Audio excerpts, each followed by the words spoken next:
My name is Mary Terry. I live in Vaughan, North Carolina, but I'm a member of the Heritage Quilters of Warrenton, North Carolina. I'm one of the first members that joined the Heritage Quilters. I taught school for 37 years, and I retired, and I didn't have anything to do, and I didn't feel like I was old enough to sit at home and do nothing. So I went over to the community college and took a quilting class with Peggy Starks, who is a master quilter, a master hand quilter. And I worked over there with her for 5 years. And I got to the place where I wanted to do so many quilts, and it was so slow with the hand quilting, I decided that I needed to machine quilt.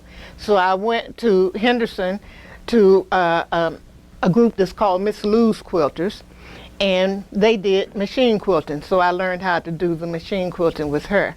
But this is a dahlia, and it was a prize quilt. We all had quilts that we made every quarter or every 6 months to put in some kind of little contest. And this is one of the quilts that I made for the contest at that time. These fabrics were chosen especially for this quilt because you see it has so many fabrics in it, and everything wouldn't go with it. But I thought that it was beautiful, and I've given everything away. I have 3 quilts left that I have not given away, and I got 3 beds. So that's why I have 3 quilts left.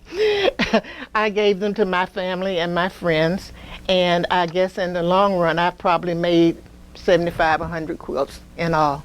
And I would still be quilting, but I had cataract surgery, and one of my eyes did not come out to do as well as I thought it was going to do.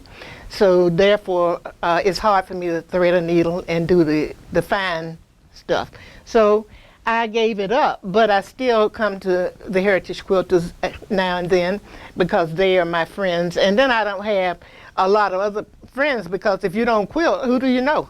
You don't know anybody because most people don't quilt. And they all just say, well, how can you do that? I couldn't sit there and put all those little pieces together and all that stuff. And you try to teach people how to do it, and then they don't want to do it. So I said, later for them. I just have my own time. So I am working on one quilt, my last quilt, because Jerry showed me a pattern that I liked. So I'm working on that, but it's been very slow.